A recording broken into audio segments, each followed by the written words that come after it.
Okay, so I'm going to be trying some Composite mold for the first time. Ordered it off Amazon and I figured that it would be cool for wax melt embeds or candle embeds. And actually when I moved into my house, this was on the refrigerator, so I thought this would be perfect for the video, and I'm going to try it with the Composite mold. So according to the instructions, I think I have to put this in the microwave at 10-second intervals until it's completely melted. And my plan is to take this cup, put our cookie magnet on the bottom of the cup, pour our Composite mold over top, and then once this is set, I'll cut out the base of this and see if I can pop it out. So that's the plan for right now.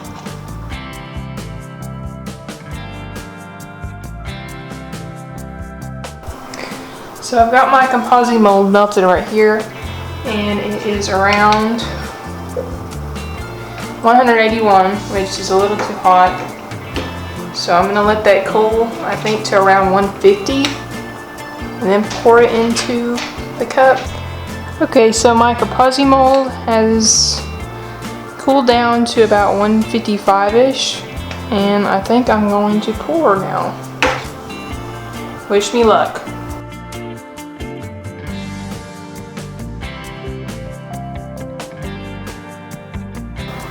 And if you use this, be warned, it's very sticky.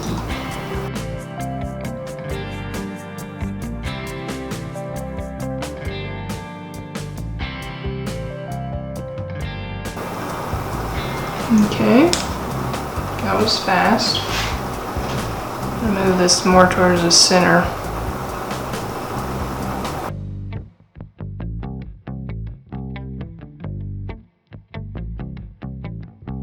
I'll come right back when this is solidified. Okay, so I think the mold is almost done. When it was curing, I kind of had to put the spoon that I was using and kind of push it down because it was floating back up. So just watch it as it's going, and whatever you put in there, just make sure it stays towards the bottom.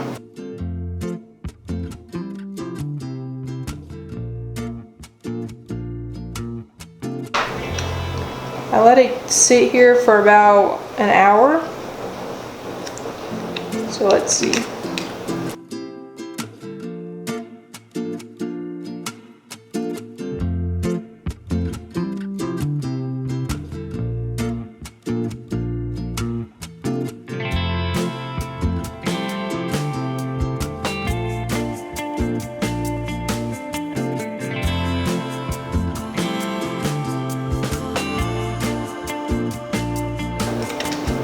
Cool.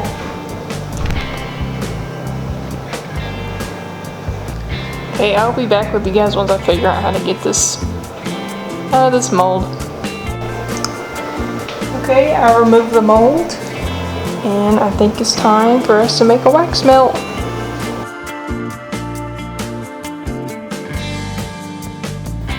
Okay, so step one, I'm going to get 1 pitcher of brown and 1 pitcher of black. So with the black, I'm just going to get just enough to fill the bottom, because we're not going to really need too much of the black. The black is just going to be for the chocolate chips. I'm going to measure out 5.7 ounces of the wax melt wax for our brown color.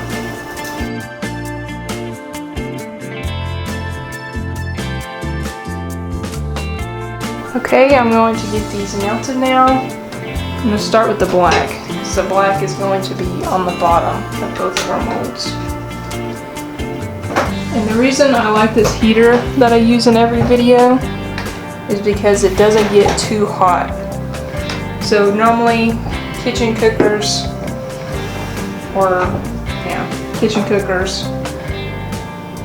I tested some different kinds out and I didn't like any of them, because when you're working with candles, you don't need it to get to the temperature of cooking. We don't need 300 degrees, we don't need 400 degrees, we just need it to be around 200. 200, I know every time, any kind of wax I'm using, it's going to be melted. So that's the temperature I need, and that's the reason I like this one. I'm not sure if they make it anymore, but if you can find this kind, this one is really good. And I'm also going to add 1 drop black to this and 1/2 of 1/64 teaspoon of mica powder. So this is my black candle dye from Nature's Garden. I'm going to put 1 drop of the black candle dye into our pitcher. Then I'm going to add my mica powder. This is the kind from Nature's Garden that I like. It's the Diamond Dust version. When I first bought it, it was their new thing that they had going on. And the reason I like this is that it does not contain any nasty chemicals. I almost dropped it, that would have been bad. A new Diamond Dust mica powder. And if we look closely, it says you can use it on cosmetic, eye area, lips, and for soap. And all it has in it is mica and titanium dioxide. This is the kind you need to look for if you're using it in candles.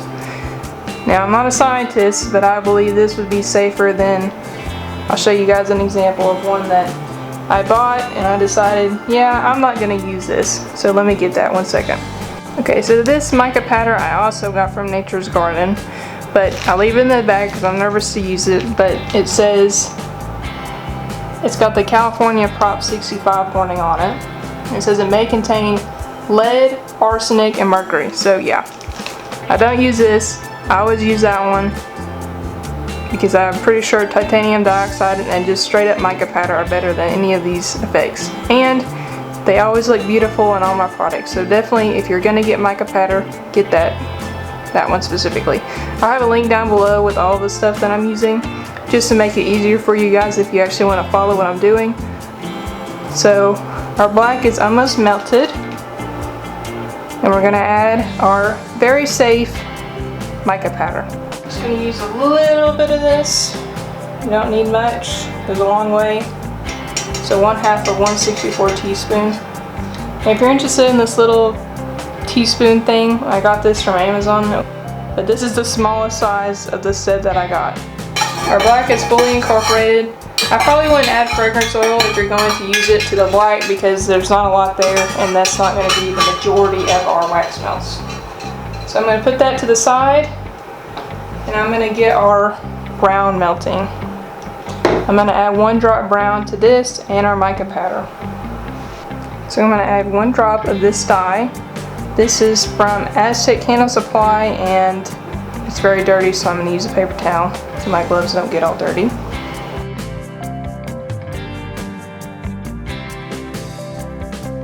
I'm going to add mica powder again. This time I'm going to use a little bit more. I'm going to use the entire 1/64 teaspoon of mica powder.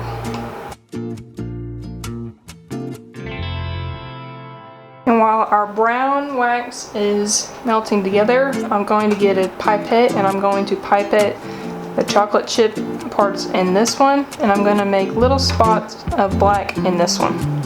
So here's my pipette. I get these in bulk off Amazon. I'll have a link below to these.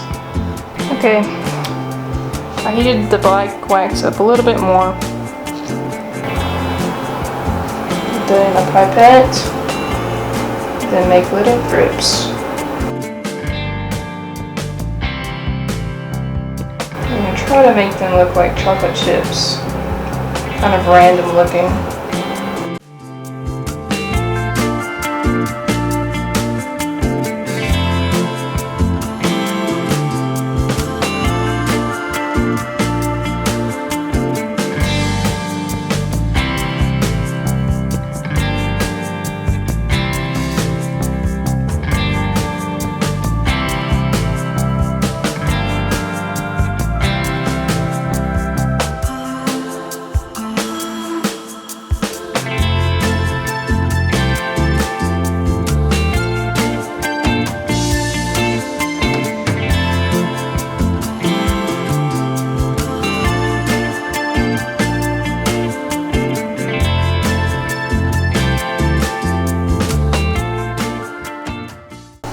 What I like to do too is get some of the wax on the sides of the wax melt so you can see it all the way through.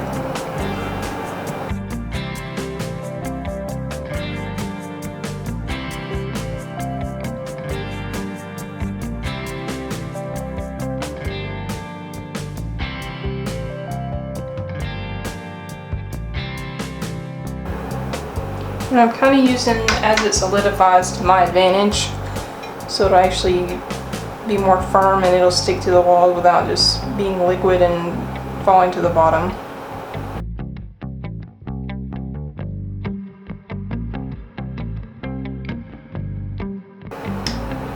And finally, this mold.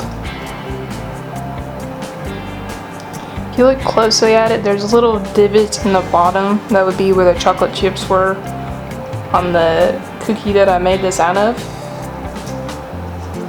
So we're just gonna put our black into those spots.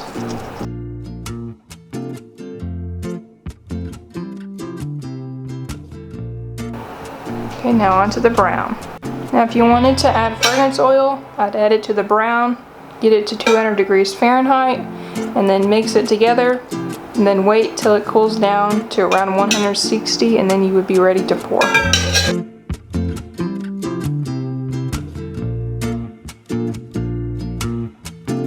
Okay, so once your brown reaches 160 degrees Fahrenheit, we're ready to pour.